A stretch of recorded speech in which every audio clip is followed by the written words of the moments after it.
कहानी शुरू होती है और हम देखते हैं राजा के कुछ मुट्ठी भर सिपाही एक गांव को अपने जलते हुए तीरों से जला देते हैं। दरअसल वो मुट्ठी भर सिपाही असली राजा के नहीं बल्कि राजा के भाई एकदम गंडवा के थे, क्योंकि असली राजा ना जाने कौन से युद्ध में अपनी गांड मरवाने गया था, जिसकी गैर हाजिरी में उसका छोटा भाई एकदम गंडवा उसके सिंहासन को हड़प लेता है और आतंक मचाकर सारी भूमि पर कब्जा कर लेता है, जिसके साथ ही वो राज्य में रहने वाले सभी लोगों पर टैक्स भी बढ़ा देता है, जिस वजह से जनता बहुत दुखी थी। उनमें मनोबल की बहुत कमी थी, उनके पास जाने के लिए कोई जगह नहीं थी जहां वो जा सकते थे। उन चूतियों को एक हीरो की जरूरत थी, लेकिन उन्हें कोई भी बलि का बकरा नहीं मिला, क्योंकि रॉबिन रजनीगंधा शहर के बाहर गया हुआ था, जहां उसके अरबी दुश्मनों द्वारा उसे जेल में गुलामों के साथ डाल दिया जाता है। लेकिन वो चूतिया वहां कहां रुकने वाला था, जिस पर वो अपने बगल में बैठे किल्विश चचा से वहां से भागने के बारे में बात करता है। किल्विश चचा कहता है जैसे मैं कहूँ वैसे ही करो, जिसमें वो दोनों अपने पैरों को उस लोहे के पाइप पर रखते हैं जिससे उन दोनों को बांधा गया था,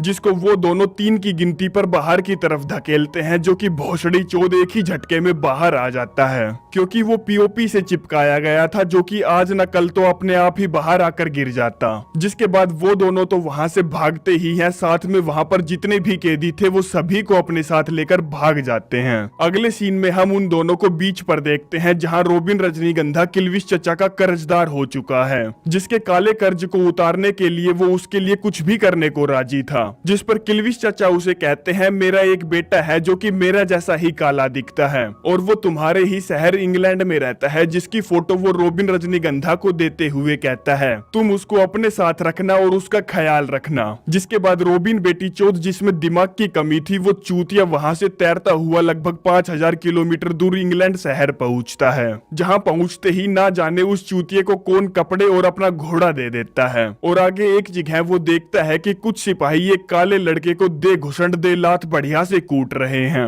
रॉबिन फटाक से अपनी पॉकेट से किल्विश चचा की दी हुई उसके बेटे की फोटो निकालता है, जिसकी शक्ल उस पिटाई खाने वाले लड़के से मैच हो जाती है, तो वो उन सैनिकों से उसे बचाने के लिए लड़ने झगड़ने लगता है, जिसमें वो भोसड़ी के सिपाही 2-4 लात थप्पड़ खाकर ही वहां से भाग खड़े होते हैं और वो माँ की चू को अपने घोड़े पर लादकर अपने घर की तरफ रवाना होता है, जहां वो देखता है कि लगभग 3-4 घोड़े मिलकर उसके घर को वहां से घसीटते हुए ले जा रहे हैं, जिस वजह से उसको गुस्सा आ जाता है। तो वो गार्ड से पूछता है बाणचोद मेरे घर को कहां ले जा रहे हो। गार्ड उसे एक लेटर देता है जिसमें लिखा था कि मादरचोद तूने राजा को टैक्स पे नहीं किया, जिसके बदले में हम तुम्हारे घर और तुम्हारी सारी भूमि को टैक्स पेमेंट के बदले में ले जा रहे हैं। रॉबिन रजनीगंधा गार्ड से कहता है मैं माँ कसम खाकर कहता हूँ मैं राजा की गांड फाड़ दूंगा और उससे अपना घर और अपनी सारी जमीनें छीन लूंगा। गार्ड कहता है ठीक है तुम कसम खाओ हम चलते हैं। जिसके बाद वो घर को लेकर वहां से चलते बनते हैं।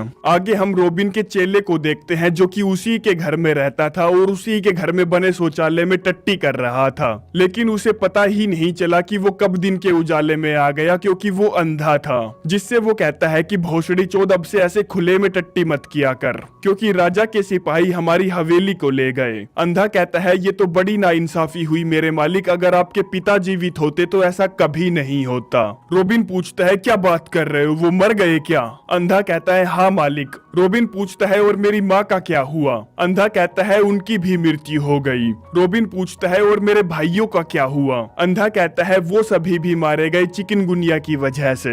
रॉबिन पूछता है मेरे कुत्ते का क्या हुआ? अंधा कहता है वो तो किसी गाड़ी के पीछे भाग गया मालिक। रॉबिन पूछता है ठीक है मेरी गोल्ड फिश कहाँ है? अंधा कहता है उसे तो बिल्ली ने खा लिया। जो सुनकर रॉबिन खुश हो जाता है कि चलो मेरी बिल्ली तो जिंदा है। तभी अंधा बोलता है नहीं वो भी नहीं बच पाई, क्योंकि वो गोल्ड फिश उसके गले में फंस गई। जिस सब के बाद अंधा उसे एक लॉकेट दिखाता है जिसके अंदर इस देश के सबसे बड़े खजाने की चाबी है, जिसको रॉबिन का बाप अंधे के पास छोड़कर गया था उसे देने के लिए, जिसे वो उसे दे देता है। आगे रॉबिन उस अंधे को माँ की चू से मिलवाता है और तभी एक हाफ टिकट मुझे बचाओ चिल्लाता हुआ रॉबिन के पास आता है, जिसके पीछे पड़ा था यहाँ का सेनापति लपड़ झंडिस, जो कि रॉबिन से उस बच्चे को उसके हवाले करने के लिए कहता है, क्योंकि उस बच्चे ने राजा के शाही हिरण के टट्टों को छूने की कोशिश की थी। रॉबिन कहता है जा भोसड़ी के उखाड़ ले, तेरे को जो उखाड़ना है, नहीं करता मैं तेरे हवाले। लपड़ झंडिस पूछता है बावड़ी गैंड तेरी औकात कैसे हुई मुझसे ऐसे बात करने की, तू है कौन? रॉबिन कहता है मैं हूँ रॉबिन रजनीगंधा, मेरे बारे में तो तुमने सुना ही होगा, मैं यहाँ का सबसे बड़ा तीरंदाज हूँ। जिसके बाद वो उसके घोड़े की एक रस्सी काट देता है, जिससे वो अपने घोड़े पर उल्टा लटक जाता है और उन्हें वहां से भगा देता है। जिसके बाद हम महल में देखते हैं, जहां हमें असली राजा की बेटी तड़पती फुद्दी को दिखाया जाता है, जो कि मजे में काफी देर से बाथटब में पड़ी गाना गुनगुना रही थी। तभी उसकी देखभाल करने वाली रामू काकी उसके पास आती है और कहती है, भोसड़ी की जल्दी से बाथटब से निकल ले वरना उसमें जंग लग जाएगा। आगे जब वो पानी से निकलती है तो हम देखते हैं कि उसने एक लोहे की कच्छी पहन रखी है, जो कि उसके बाप असली राजा ने उसको बचपन में पहनाई थी, जिस पर एक ताला लगा है ताकि राजकुमारी तड़पती फुद्दी किसी को अपनी फुद्दी ना दे पाए शादी से पहले। और उस लोहे की कच्छी को पहने हुए राजकुमारी को लगभग 20 साल हो चुके थे और अब उसकी फुद्दी मरी जा रही थी किसी का लेने के लिए। इसीलिए राजकुमारी को उस चाबी की सख्त जरूरत थी, जिसके मालिक से वो प्यार कर सकती है और उससे शादी कर सकती है। तब तक सेनापति लपड़ झंडिस राजा के पास पहुंच जाता है और उन्हें बता देता है कि रोबिन रजनीगंधा शहर में आ चुका है। जो सब सुनकर राजा की गाइंड फट जाती है, तो वो सुनहरे झाटों की पुजारन के पास जाता है इस मामले में मदद मांगने के लिए। पुजारन कहती है, मैं जानती हूँ कि तुम रोबिन रजनीगंधा को कैसे हरा सकते हो, पर मैं सिर्फ वो तुम्हें तभी बताऊंगी जब तुम मेरा टाका तुम्हारे सेनापति लपड़ झंडिस से भिड़वाओगे। राजा जानता था कि ऐसा होना तो पॉसिबल रहा, फिर भी वो उसे वादा दे देता है। वहीं दूसरी तरफ हम देखते हैं रोबिन रजनीगंधा अपने घोड़े पर बैठकर महल की तरफ बढ़ रहा है, जहां एक बंदा पुल पर लठ लेकर खड़ा था, जो उन्हें वहां से नहीं गुजरने देता। कहता है, मुझे टोल टैक्स चाहिए तभी तुम यहाँ से गुजर सकते हो, जबकि वो भोसड़ी वाले बड़ी ही आसानी से उस छोटी सी नाली को कूदकर भी जा सकते थे। पर नहीं बहानचोद, उन्हें तो पुल से ही जाना था, जिसको रोबिन टोल टैक्स देने से साफ इनकार कर देता है। जिसके बाद वो दोनों एक दूसरे पर लठ बरसाने लगते हैं, जो लठ आपस में टकराकर छोटे बहुत छोटे होते चले जाते हैं। जिस छोटे लठ को रोबिन उसके सर पर मारता है, जिससे वो चूतिया बगल में से गुजर रही नाली में गिरता है और जोर जोर से चिल्लाकर कहने लगता है, मैं डूब रहा हूँ, मुझे बचाओ, मुझे बहानचोद कोई तो बचाओ। जिस पर रोबिन को उसकी ये हालत देखी नहीं जाती, तो वो उसे नाली से निकालता है और उसकी जान बचाता है। टोल टैक्स कर्मचारी उसे अपने गले से लगा लेता है और उसका जीवन भर के लिए कर्जदार हो जाता है। तभी हम उस टोल टैक्स कर्मचारी के एक दोस्त को देखते हैं, जिसका नाम है चकलिंदर, जो कि चाकू चलाने में उस्ताद था। जिस पर रोबिन एक तीर चलाता है, ये देखने के लिए कि वो कितना उस्ताद है, जिसमें चकलिंदर उस तीर को बिल्कुल आरी मशीन की तरह काट देता है। आगे हम महल में देखते हैं, जहां एक जबरदस्त गाइंड फाड़ पार्टी चल रही है, जिसमें कुछ भी अच्छा नहीं है। तभी वहां एक जंगली सुअर के साथ रोबिन रजनीगंधा पहुंचता है, जिस सुअर को वो टेबल पर टोरेबाजी में देकर मारता है। जो सब देखकर वहीं पर बैठी राजकुमारी तड़पती फुद्दी उससे इंप्रेस हो जाती है, उसकी दिलेरी देखकर। जिसके इशारे देखकर रोबिन समझ जाता है कि इसे तो कुछ चाहिए, जिसके बाद वो उसके हाथ को चूमने लगता है। जो सब देखकर सेनापति लपड़ झंडिस की सुलग जाती है, क्योंकि वो राजकुमारी की बजाना चाहता था और उससे शादी करना चाहता था।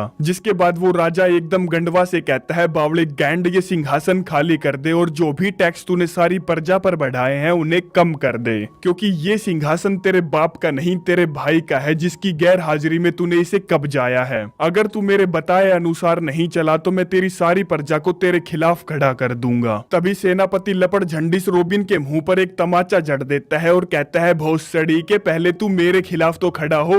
जिसके बाद वो सेनापति जो गंडवा था, वो अपने सैनिकों को आगे कर देता है। जिन सैनिकों से रोबिन रजनीगंधा कुछ देर तक तो लड़ता है, फिर कमजोर पड़ जाता है, क्योंकि उनकी संख्या बहुत ज्यादा थी। तभी रोबिन के बाकी के साथी उसका साथ देने महल में आ जाते हैं और वहां एक लड़ाई छिड़ जाती है, जिस लड़ाई को रोबिन रजनीगंधा बड़ी ही आसानी से जीत जाता है। और वहां से जाते वक्त वो तड़पती फुद्दी को एक फ्लाइंग किस देकर जाता है, जिस फ्लाइंग किस को उसकी चूतिया रामू काकी पकड़ लेती है। आगे हम देखते हैं कि उन्होंने कुछ गांव वालों को भड़काकर राजा के खिलाफ खड़ा कर दिया है और वो उन्हें फाइट के लिए ट्रेन कर रहे हैं। वहीं दूसरी तरफ सेनापति लपड़ झंडिस इस मामले को सुलटाने के लिए एक हत्यारे को बुलाता है, जिससे वो पूछता है रोबिन भोसड़ी चोद को कैसे मारा जाए, क्योंकि उसने राजा की गाइंड में दम कर रखा है। हत्यारा कहता है, बड़ा ही आसान काम है, कल तुम निशानेबाजी की एक प्रतियोगिता रखो, जिस प्रतियोगिता में रोबिन जरूर आएगा, क्योंकि वो इस दुनिया का सबसे बड़ा निशानची है। पर ये मेरा वाला निशानची भी कुछ कम नहीं है, क्योंकि इसके पास दुनिया के सबसे ज्यादा मेडल है निशानेबाजी के, जो उसे हरा देगा। और उसके हारने के बाद जब उसका ध्यान भटकेगा तो मेरा हत्यारा उसको अपने तीर से मार देगा। जो सारी बातें वहीं छत पर खड़ी राजकुमारी तड़पती फुद्दी सुन लेती है। अब उसे अपने प्यार रजनीगंधा की चिंता होती है, तो वो अपनी रामू काकी के साथ घोड़े पर बैठकर रोबिन को ये सारी बातें बताने उसके अड्डे पर पहुंचती है और रोबिन से कहती है सेनापति लपड़ झंडिस तुम्हें मारने का प्लान बना रहा है। कल वो एक निशानेबाजी की प्रतियोगिता रखेगा जहां वो तुम्हें हराकर तुम्हें मारने की कोशिश करेगा, पर तुम मेरी जान वहां मत जाना।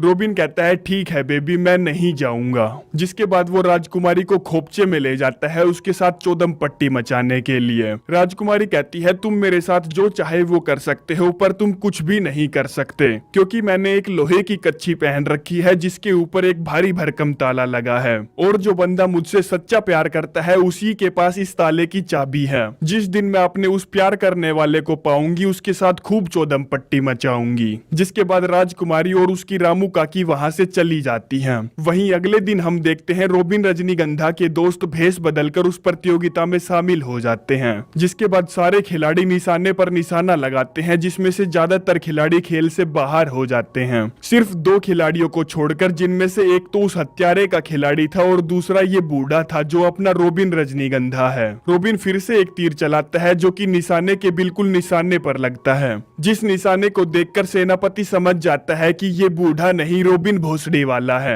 जिसके बाद रोबिन भी अपना बूढ़े वाला चोला उतार देता है जिसे देखकर सारी जनता उसके पीछे पागल हो जाती है और राजकुमारी भी उसे देखकर खुश हो जाती है। आगे अब तीर चलाने की बारी दूसरे खिलाड़ी की थी जो रोबिन के लगे हुए तीर की गांड फाड़कर निशाने पर लगता है। जिस निशाने को देखकर तो सारी जनता उसके पीछे पागल ही हो जाती है और उस निशानची को अपने कंधे पर उठा लेती है। जो निशाना देखकर रोबिन बिल्कुल शौक हो जाता है कि बाणचोद ये क्या हुआ, क्योंकि वो अपने जीवन में पहली बार निशानेबाजी का कंपटीशन हारा था। तभी वो अपनी मूवी स्क्रिप्ट खोलता है ये देखने के लिए कि क्या डायरेक्टर ने उसको एक मौका और दिया है ये प्रतियोगिता खेलने के लिए, जिसमें साफ साफ लिखा था कि रोबिन को एक और मौका दिया जाता है। जिस बात पर राजा और सेनापति को शक होता है तो वो दोनों भी अपनी अपनी स्क्रिप्टें निकालते हैं और ये कंफर्म हो जाता है कि उसे एक और मौका दिया जाएगा डायरेक्टर की तरफ से। तभी सेनापति अपने उस हत्यारे तीरंदाज से रोबिन को मारने के लिए कहता है जो रोबिन पर निशाना लगाता है और उस पर अपना तीर दाग देता है। जिस तीर को वो अंधा पकड़ लेता है क्योंकि उस मादर चोद ने उस तीर की आवाज सुन ली थी।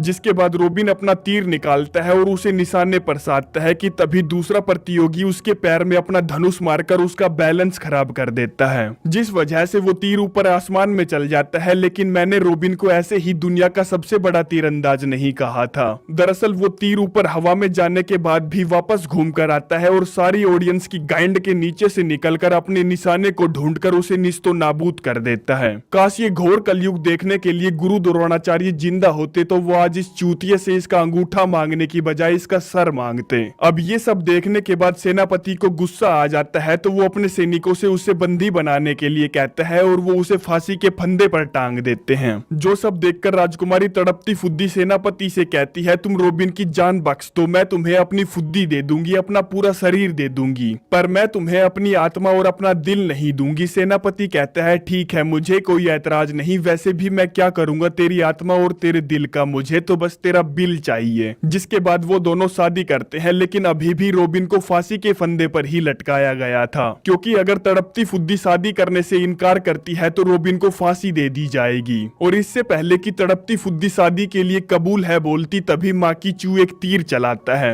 जो तीर रोबिन रजनीगंधा के फंदे को काट देता है जिससे वो आजाद हो जाता है। जिसको आजाद देखकर तड़पती फुद्दी शादी से इनकार कर देती है। जिसके बाद जितने भी गांव वालों को उन्होंने ट्रेन किया था वो सभी वहां पहुंच जाते हैं और सैनिकों से लड़ने लगते हैं, जिस वजह से वहां भगदड़ मच जाती है। जिस भगदड़ में सेनापति तड़पती फुद्दी की फुद्दी बजाने उसे उठाकर एक कमरे में ले जाता है जहां वो उसकी लेने की प्रक्रिया आगे बढ़ाता है कि तभी वो देखता है उसने एक लोहे की कच्छी पहन रखी है। जिस कच्छी को फाड़ने के लिए वो एक लेंटर तोड़ने वाली मशीन ले आता है जिससे वो उसकी फुद्दी के ताले को तोड़ने की कोशिश करता है कि तभी वहां रोबिन आ जाता है और उन दोनों के बीच में फाइट होने लगती है। जिस फाइट के दौरान रोबिन के गले में लटका हुआ लॉकेट ऊपर दीवार से जाकर टकराता है और उसमें पड़ी हुई चाबी जाकर अपने आप ताले में लग जाती है, जो देखकर राजकुमारी कहती है चाबी का साइज बिल्कुल परफेक्ट है। इसका मतलब ये है कि तुम ही मेरी फुद्दी के हवलदार हो, तुम ही वो सच्चे प्यार करने वाले हो जो मेरी बजा सकता है।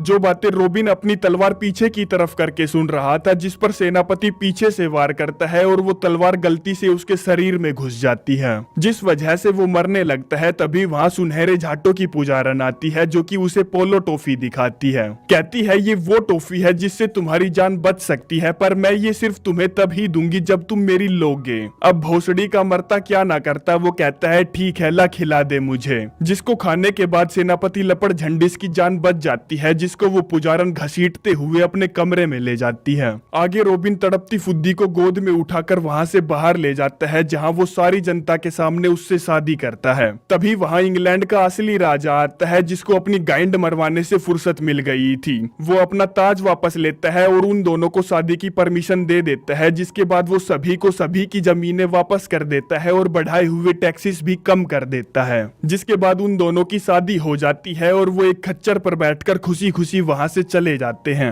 आखिरी सीन में हम देखते हैं जब रोबिन रजनीगंधा तड़पती फुद्दी की लेने की कोशिश करता है तो उस चाबी से वो ताला नहीं खुलता, जिसके बाद चाबी बनाने वाले को बुलाया जाता है उस ताले की नकली चाबी बनवाने के लिए, और ये कहानी यहीं पर समाप्त हो जाती है। अगर आप लोगों को ये कहानी अच्छी लगी तो जो मन में आए वो करो। धन्यवाद।